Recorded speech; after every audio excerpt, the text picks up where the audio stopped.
Welcome to our new show, the What Anyone Can Do podcast with Leo Batari and me, Randy Cantrell. Our new show picks up where the last show, Year of the Peer, left off, highlighting the simple truth that who you surround yourself with matters, and that if we enlist the support of others, give back to those who give to us, and pay it forward for the next generation, we can do anything.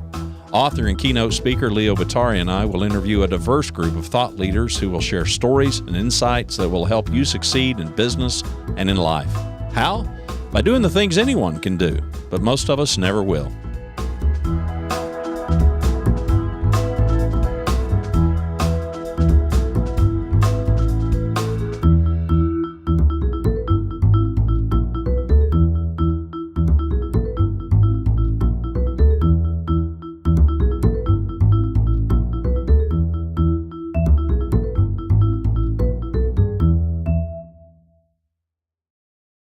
Today's guest is Paul Axtell. Paul is an author, speaker, and corporate trainer. He's the author of 2 award-winning books, Meetings Matter, and the recently released second edition of 10 Powerful Things to Say to Your Kids. He has developed a training series, Being Remarkable, which is designed to be led by managers or HR specialists. You can find Paul at paulaxtell.com. That's Paul Axtell, AXTELL.com. We welcome Paul to the show. Paul Axtell, welcome to the What Anyone Can Do podcast. Really pleasure to have you here today. Well, thank you for the invitation. I'm looking forward to the conversation. Paul, tell us for our audience, because as I told you before we hit record, I came to the 2016 book first, and then backtracked to the book of the 10 Powerful Things to Say to Your Kids.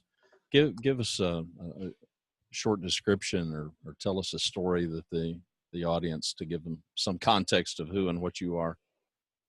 Yeah, very good. Well, I'm basically a corporate trainer. So universities, large corporations, churches, and I basically do programs on personal and group effectiveness.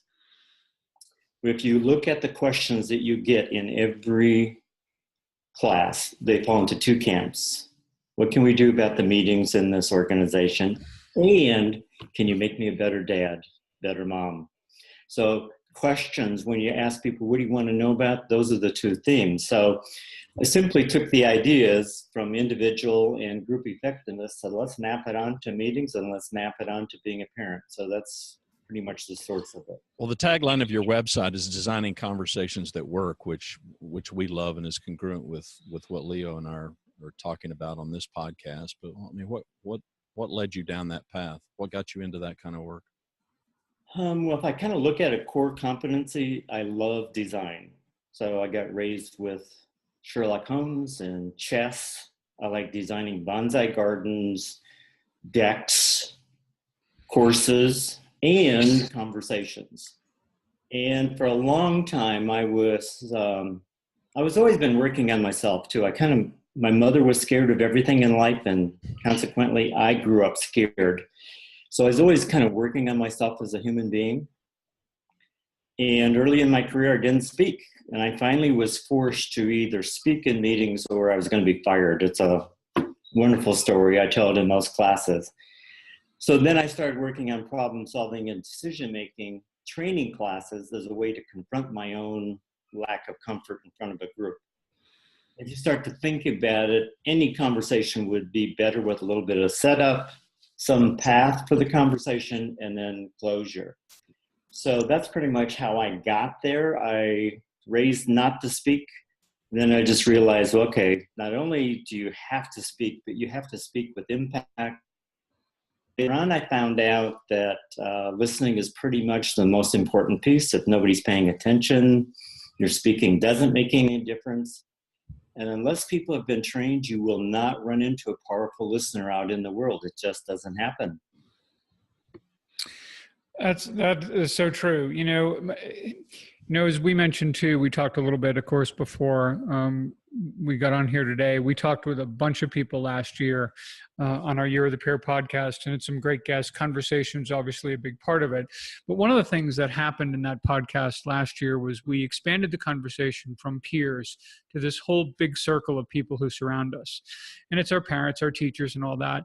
But it's our kids, in a really big way, not only in terms of trying to help them build relationships, but in the relationships we have with them, the relationships we hope they have with others. And so I'd love to, kind of dive into a little bit of that book, which I know, of course, came out in 2012. And I know you now have a second edition that just came out last year that can be relevant to both Randy and I, because we're both grandparents now. And I know there's a little grandparenting section in there. So I look forward to reading that. But I guess tell us a little bit about what we can be talking to our kids about, especially with regard to relationships and conversation and the things that you've learned. Yeah, very good. Well, let's just throw out 3 or 4 points. Right. If we went back and looked at all the research about conversations in kids, and there were some things that were striking. For instance, small children need to know how to be alone, and they need a lot of time playing alone. And then if you start to look at the younger generations, they can't tolerate being alone with themselves. Solitude and reflection are kind of a missing piece. Another idea was that who you are for yourself in terms of your self-talk that your kids overhear plays out in how they turn out.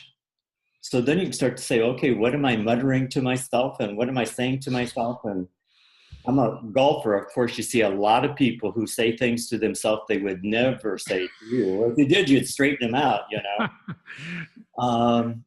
Another idea is that, if you look at millennials, who I don't think are that different, but just in terms of phone usage, they don't think it's rude to have a phone on the table or check their phone.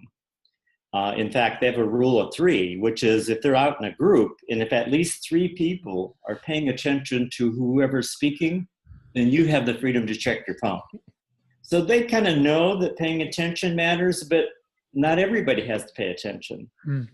And clearly, however, many of them are working for people in my generation for whom pulling out your phone and checking it is rude. I don't think the issue's whether it's rude or not. The question is, this is a conversation that matters. And if it's a conversation that matters, would you be distracted? Grandparents in particular, if you think about it, you don't have the pattern of everyday conversations that are mostly controlling and correcting that parents do, which now means you don't have a pattern of domination, coercion. And so grandparents have this freedom to talk about possibility and to encourage conversations with no place to get to, no correction, no advice. So I think grandparents kind of have this possibility-based set of conversations available. And grandkids think you're a superhero, so they'll pay attention.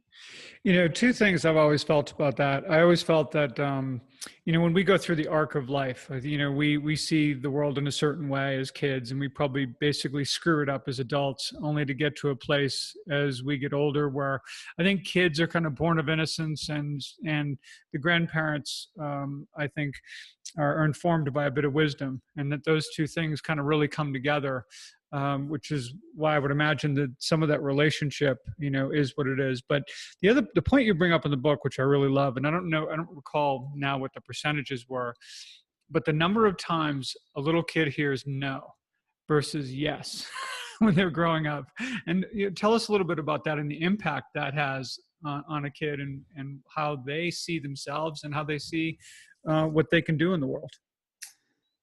Yeah, and let me just take a step back here. In terms of changing behavior, I think it's all on awareness. And the moment you become aware of something that you were not aware of before, it's a different experience. I'm also a fan of Tim Gallway, who says that critical variables are not something to do, they're something to pay attention to. And then if you look at intuitive leadership and parenting versus intentional parenting, Intuitive would be what you already do, what you do naturally, what you're comfortable with. Intentional is what you ought to be trying, paying attention to.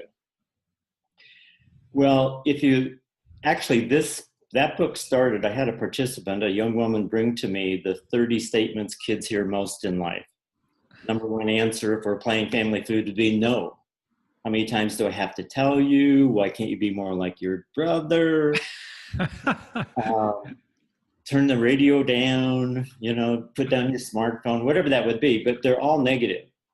Now, if you simply take that in the broadest sense and simply for 2 weeks, notice every time you have a negative conversation with your kids, you don't have to change it. You just notice. And all of a sudden you have this built-in awareness for when a negative conversation occurs. In that moment, you will start to shift automatically. And then you can start to play with some of the individual negative consequences. I think what we're after here is we've kind of got raised that conversation doesn't matter. And so you don't have to pay attention, and you can gossip, and you can take the conversations around you for granted. So now you start to say, well, if conversation matters, I love Mindy Hall's mantra, which is, I want to matter that we met. So we could say, I want it to matter that we spent time together.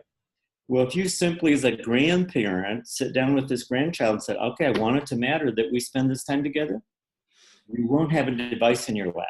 You won't be correcting them. You'll be just listening, being present, and encourage them to talk. So I think the whole idea of negative simply means, okay, if they're negative, how many? And if you kept score, okay, I'm going to keep track how many times I say something negative, or it could be perceived as negative by one of the kids in a week. You'll change. All you have to do is track and measure. It's like a Fitbit watch, only we just need one for a negative conversation. Does that make sense? It sure does. Is there a correlation, Paul, between that solitude, our ability to be alone with ourselves and be reflective? Because I keyed in on your mentioning of awareness and our ability to then connect to other people because we can be better connected to ourselves. Yeah, there's a very powerful correlation. If you just think about being with yourself, and I encourage people to start with 15 minutes a day. You've got 15 minutes, you're waiting, rather than pull out Fortnite and play a game of Fortnite or two, do nothing. And then build your way up to, a long time ago, an article that effective people get 45 minutes a day of reflection, time with themselves. And sometimes it's focused reflection, like they have a list of what they're going to think about the next time they're alone. Sometimes it's, okay, I'll just see where this mind goes. If you would build in 45 minutes a day of reflection, when you go to bed at night, you'd be asleep in a minute. Why? Because your mind would have already processed problems it needs to work on. It would already do the forward thinking about tomorrow. So your mind is brilliant if you can give it the room to work. That's one of the things you can start to see now, where technology is so novel and interesting that we go there versus be with ourselves. I think the thing about solitude and being better with the people around you, I recently did a presentation on 8 pathways to being more productive. And the number one pathway is be your best self. Well, what does that mean? Well, probably you need to be honest about what's your worst self. And if you can start to notice yourself being not good and being great to be with, well, then how do you access being your best self? I think it comes from solitude and reflection. I think if you and I hung out with ourselves, we would be far better, quicker. And in that moment, you're available to the people around you. You also mentioned when you think about just conversation and the kind of conversation that we want to have with people, where we're present, where we're listening, where we're making that time together meaningful. When it comes to showing our kids how to be better at conversation, better at listening, is it simply a matter of modeling behavior in the hope that they will follow, or are there things that you actually talk to kids about or recommend we talk to kids about with regard to conversation? Well, I'm going to say yes to the modeling. Okay. Exactly. But in addition, I think if you're starting when they're small, 15 minutes of complete attention to every kid every night. Kindergarten teachers can tell you which kids don't get listened to at home because they don't speak well.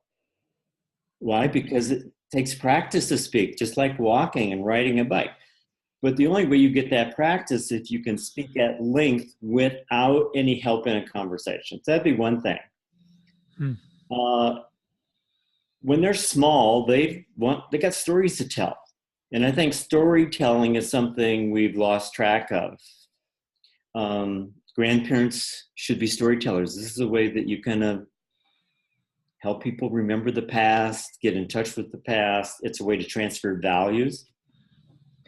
But the most important, I think, once kids get older, is you let them know at some point, you know, I just appreciate talking to you. I love talking to you. So a couple times a week, if we could get into a conversation, wherever you want to talk about, I would love to do that.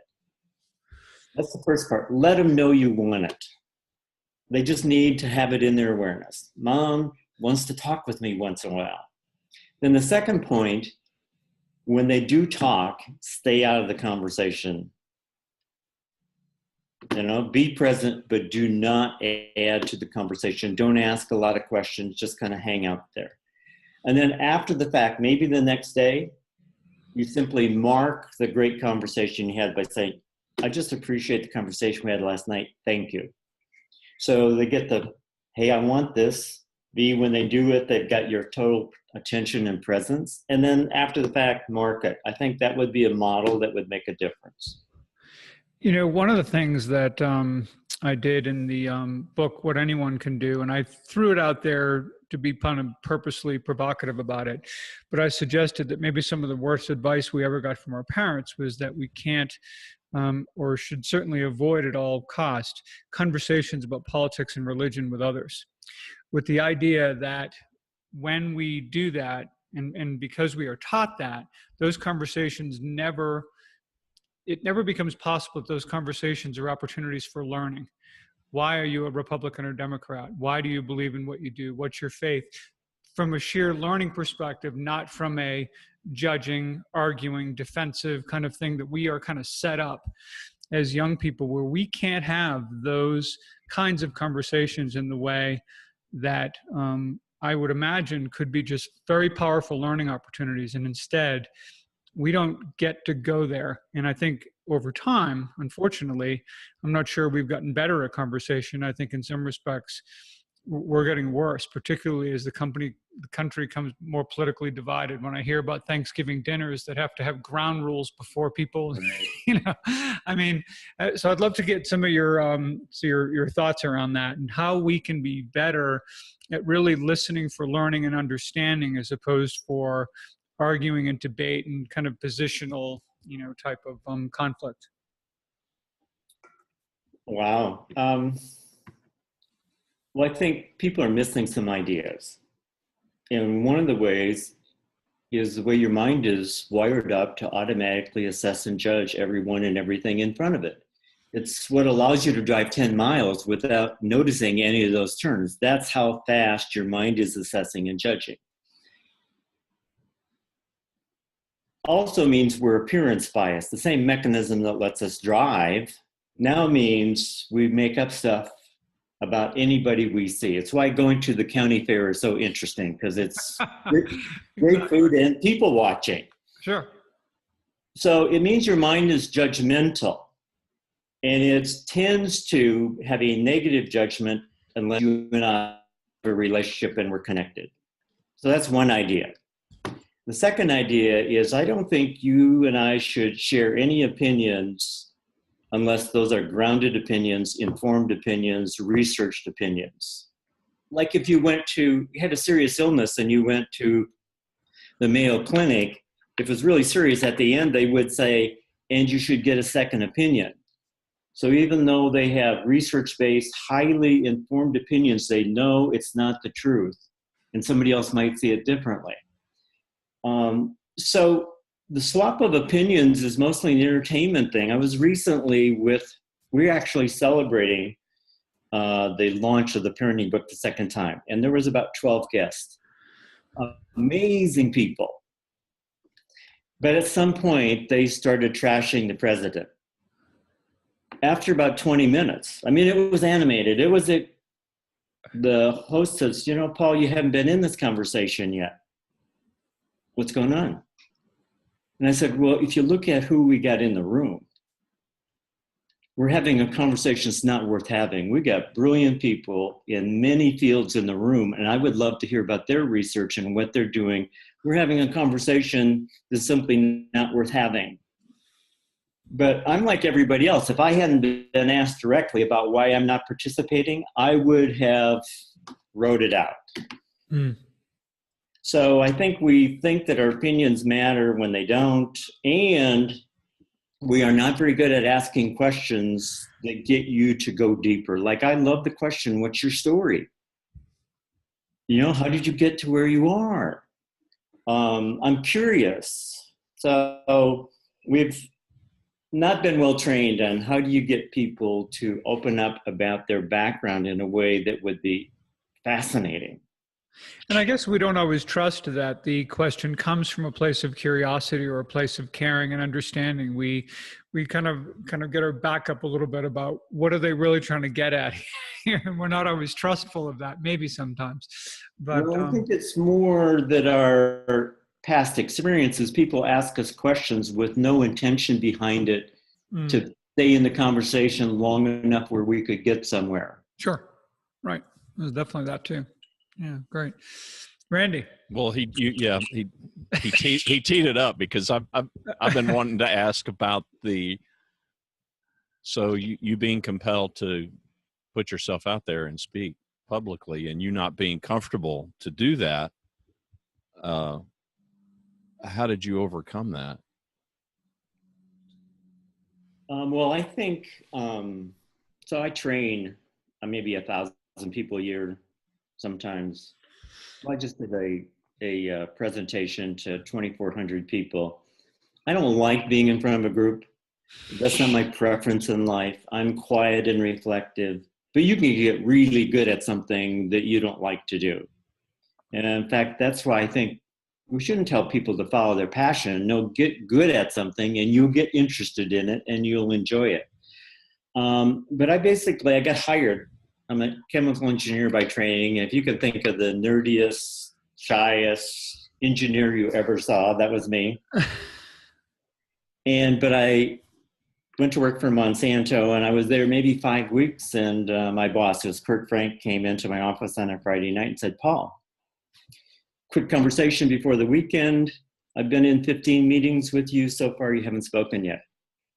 You are the lead engineer in most of those meetings. Not speaking is unacceptable. So beginning Monday, you're on 90-day probation for not speaking. Have a nice weekend. And then he came in on Monday and said, here's the personnel papers, please sign them. 90-day probation for not speaking, subject to immediate dismissal. And then Kurt said, okay, in every meeting you will speak twice or you're gone. I will ask you one question during the meeting. The other one's up to you.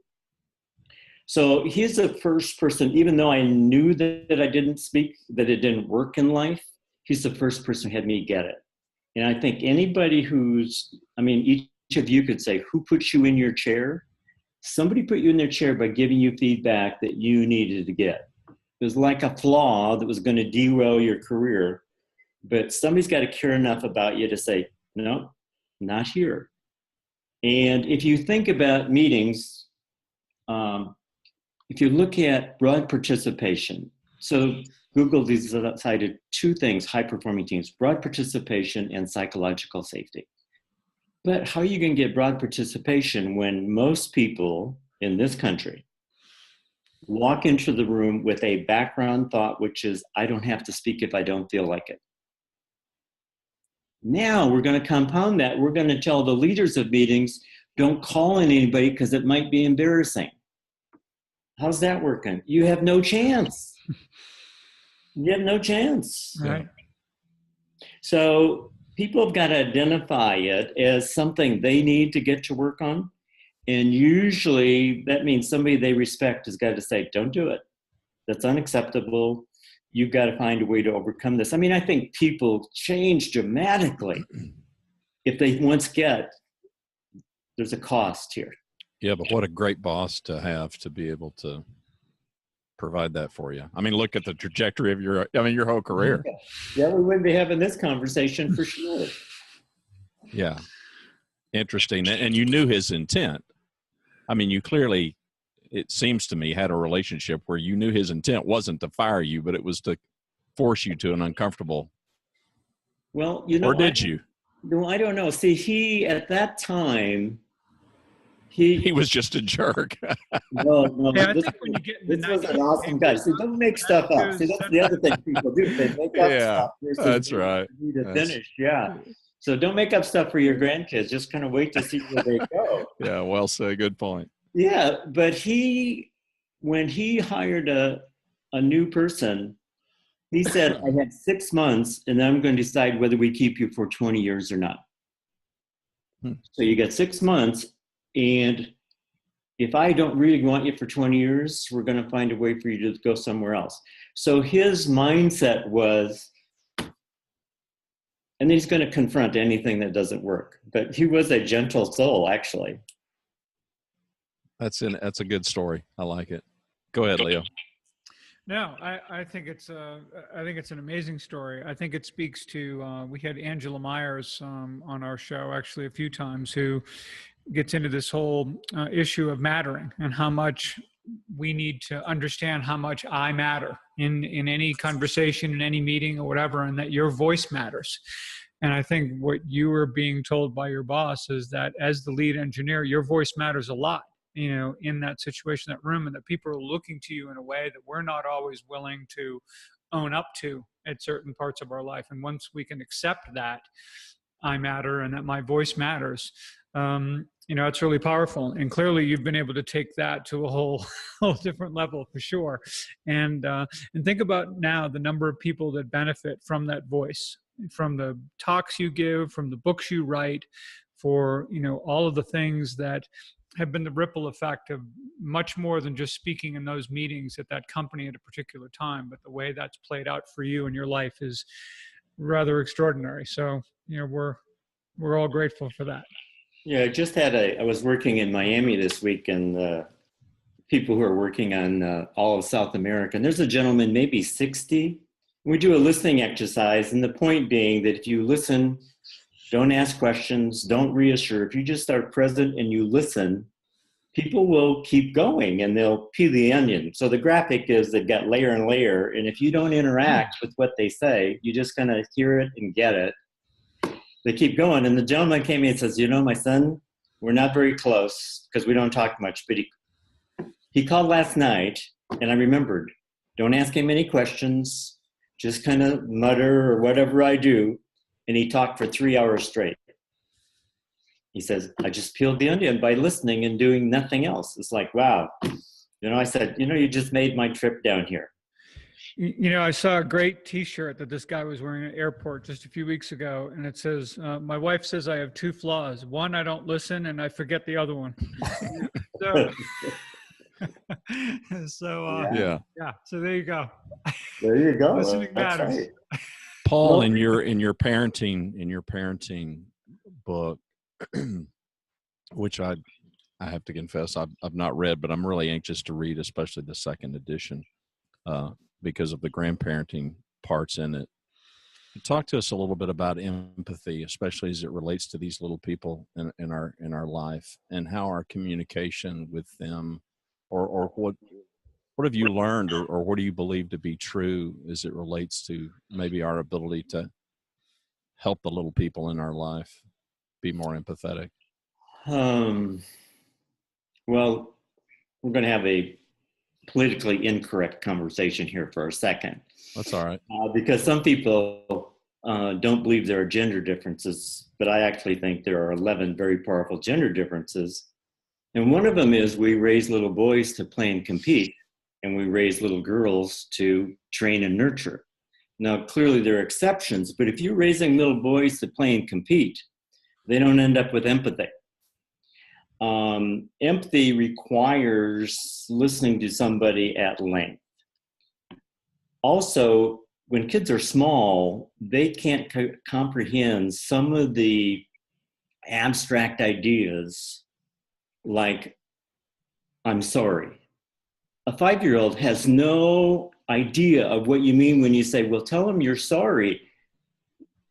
They can't comprehend it, and they maybe can't comprehend it until they're 9, 10. So if we kind of look at adults, if you simply set aside technology 2 hours a week and listen to somebody intently, you'll start to develop empathy. The other is you need to watch movies, read books that are literary fiction that have character development. So we watch Stranger Things with our grandkids.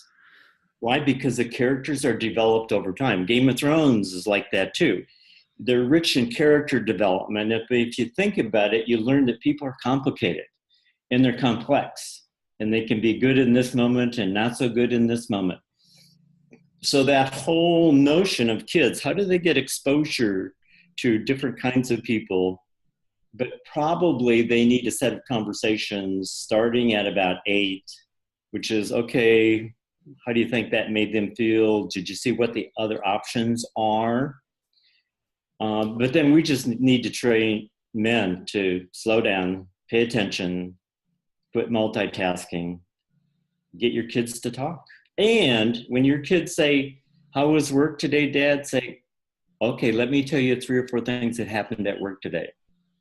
It's really not about playing and competing. It's about listening, storytelling, and sharing. Does that make sense? Yes. It does. And by the way, I know a lot of adults who really don't know the meaning of sorry either. Exactly. But I do want to, just before we run, I know our time's getting tight, but I do want to, ask a few questions regarding the whole book on the fact that meetings matter. And because so much of what we talked about kind of feeds into all the things we're taught as kids and all that. But when we go into companies, as we've said, some of these meetings can be, depending on what company you're in, people either hate them, they're the bane of their existence, or they think they're a critical and necessary part of, knowing what's going on and being heard. What have you seen as far as some of the best, what makes for a really great meeting, and what can we be doing in our organizations to just keep raising the bar in that regard? Well, this is a place where we come back to your idea of role modeling. If the top people are not going to role model effective meetings, I don't think it'll turn out. Also, I've not seen it. I haven't been in that many organizations, but it's not listed as a core leadership competency. Somehow we think because people saw a meeting one time that they can lead it. That's great. Also, so if you kind of look at 8, so the Stanford professor, I forget his name, but he basically says you have more than 8 people in a meeting, you're at risk of not a high quality conversation. Also, the quality of the conversation in this room is determined by the degree of relationship that walks into the room. You start getting above 8 people, there's not going to be really powerful relationships with everybody. But if senior management say, I want it to be a competitive edge, and I'm willing to be coached, and I'm willing to learn, and they let people know that, things would get better fast. One of the key ideas in life is you and I are better when we're being watched. You do your yoga poses better when you're being watched. Your golf swing is different when you're being watched. You will lead a better meeting if you're being watched. So if a senior manager simply said, okay, folks, we need meetings to be a competitive edge. I'm going to start being coached. I'm going to be watched in every meeting. Now, one problem I get when I say that is I don't want senior leaders to run their own meetings. I think their attention is too important. So I want somebody else kind of managing the conversation. But there's some basic ideas. Only meet if you get something to talk about. Don't call a meeting without realizing you are responsible for the time and the talent in the room. Don't abuse it. Give people permission to tell the truth about whether your meetings are effective or not. Somebody needs to say the emperor has no clothes. I find myself double booking trying to avoid this meeting. And, I want it to work. I'm committed to you. I'm committed to this project team. But wow, we got to do this better. Then I think you need some people who are fascinated by meetings to the point they will do whatever work is required to get good at designing them and leading them. That being said, if you look at conversation is 4 key elements in meetings or outside of meetings: clarity, candor, commitment, that means we end up in next steps, and completion, which means we stay with this conversation until we're ready to move on. So clarity, candor, commitment, and completion. If you simply manage every conversation so that we stayed with it long enough for clarity, people were willing to say exactly what they're thinking and asking, we ended up with next steps, and then we stay with the conversation until everybody's ready to move on, conversations would improve like that. It's about being intentional about it. I think the other model is setup, process, closure. See, you actually do this for this podcast. We have a little setup, and then we do the podcast, and then we have closure. Every meeting topic should have setup, and then you have the conversation, and then you wrap it up. And I think closure is the most important piece. So that means if we're at topic A and we're about ready to go to topic B, we're not going to move until we say, is everybody ready to move? 2, is everybody aligned with what we decided? Are we clear about who's going to do what as a result? And then what value did we produce in this conversation? If you would put those 4 pieces, if you took every senior person and said, okay, we'll have the conversation however we have it, but we are not leaving A until we do these 4 quick checks. Meetings will improve dramatically. It's not gene splicing. There you go. Well, hey, Randy, I'm going to put the pressure on you to bring closure to this conversation here in a way that will make Paul proud. And so anyway, thanks. There's Paul, pressure. great having you on the show for sure. Yeah, no, Paul, it's the words that are kind of defining me at this stage of my life, and the 3 of us are clearly more mature gentlemen. I'll put it that way. The legacy and the significance of it and passing it on. I would like your kind of a closing thought. It seems to be a clear driver in your work. And I don't know, just whatever thoughts come to your mind as far as legacy significance, passing it on or passing it forward. Okay, well, a couple of ideas. Number 1, conversation is all you've got to have life turn out. That's it. And maybe you do individual work, but influence is all conversation. Meetings is conversation. Raising kids is conversation. The adage, you want to change your kids, change their playground and their friends. Also, on that point, you've got to get the conversations in with your kids before they're 10. You've got to get them grounded in standards, values, and beliefs. Why? Because about 10, 2 things happen. They think they're an adult. And number 2, their peers for a period of time have more influence than you do. But if they're solid at 10 or 11, they'll be fine out there. A relationship is a series of conversations, and you're either having conversations that make you feel accomplished, fulfilled, open in that relationship, or you don't. And then I do think it's listening is the missing piece. If there's no listening, there's no speaking. And by listening, I mean attentive. Well, actually, I like focused listening, which means attentive, patient, and non-judgmental. And if we could get that skill in every mom and dad and in every grandparent and every boss, it's a different experience. I mean, the last story, I run into a lot of minorities who feel like they would like my help on speaking with more impact. And I said, well, what's your data for that you don't have any impact? Well, nobody does anything when I speak in a meeting with what I say.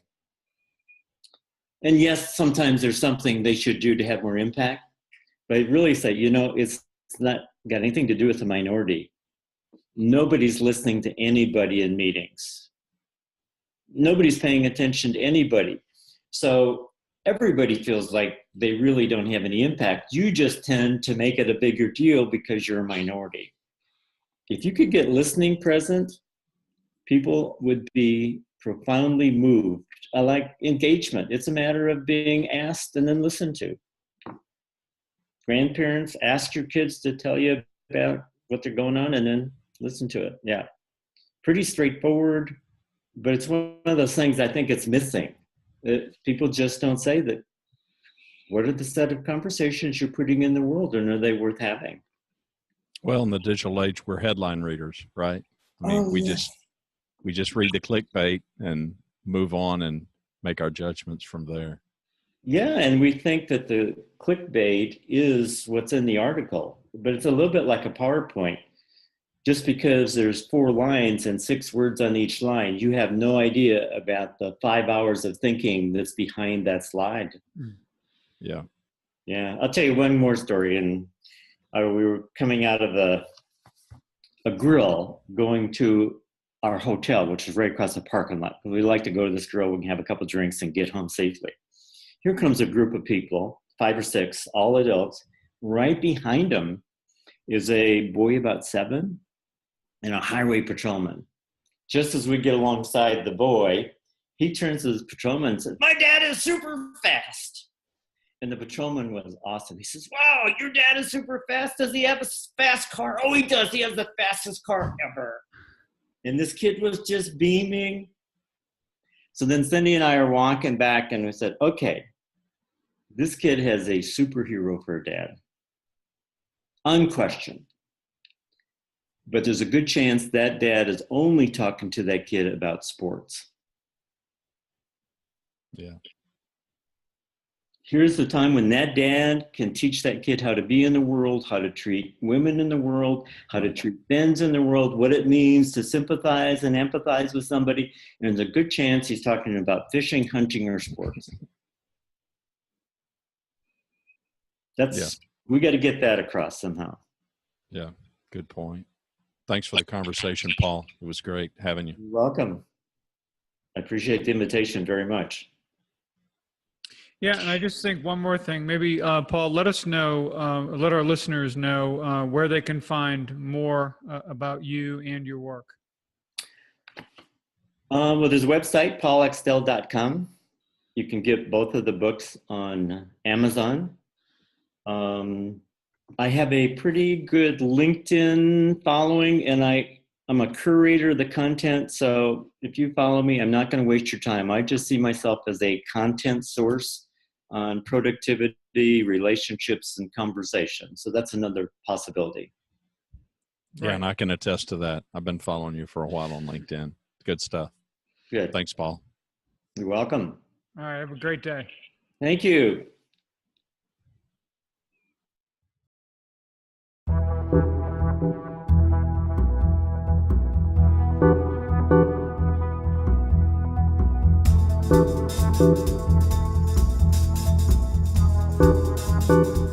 To learn more about our show and what we do, to submit questions to us, and to subscribe to What Anyone Can Do podcast, please visit our website, whatanyoneCanDo.com. What Anyone Can Do podcast is hosted by Leo Batari and me, Randy Cantrell. Music provided by Kevin MacLeod is Vibe Ace, licensed under Creative Commons by Attribution 3.0 license. Thanks for watching or listening.